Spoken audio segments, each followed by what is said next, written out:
May 28, 1453. Constantinople stood surrounded, and Rome's last capital faced its final night. Constantine XI walked the walls, knowing that there might be no tomorrow.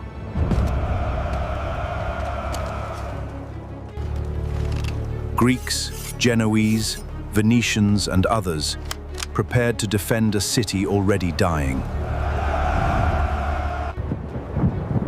Giustiniani commanded the most important defenders, knowing the walls would soon be tested again. Outside the walls waited Mehmed II and an army determined to end the Byzantine Empire. Mehmed was only 21, but he had brought the greatest army Constantinople had ever faced. The great cannons had shattered stone that had survived centuries of war. Inside Hagia Sophia, people gathered for what many feared would be their final prayer.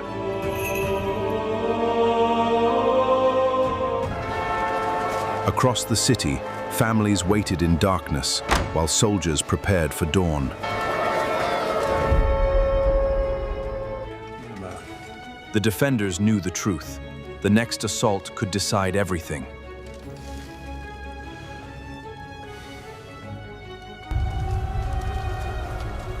After midnight, the Ottoman army began moving toward the walls.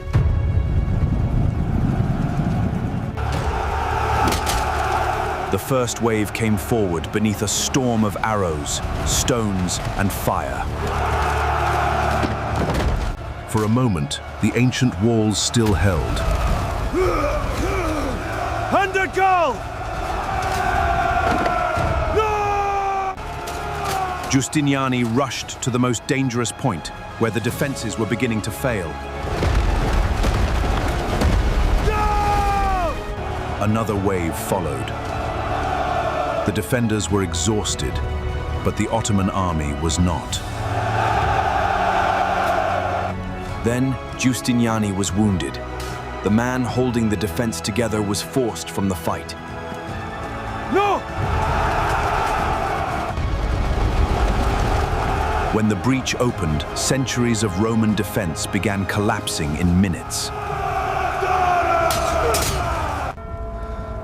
Constantine knew the city was lost. He chose to fight beside his soldiers.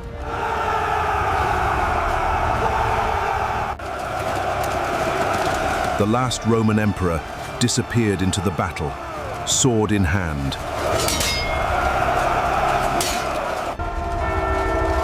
Constantinople had fallen.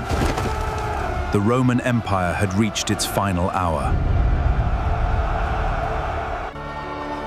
For centuries, Hagia Sophia had symbolized Constantinople. Now the city around it had changed forever. Mehmed entered Constantinople as its conqueror and made it the center of a new imperial age. After more than 1,000 years, the Roman story in Constantinople had reached its final chapter.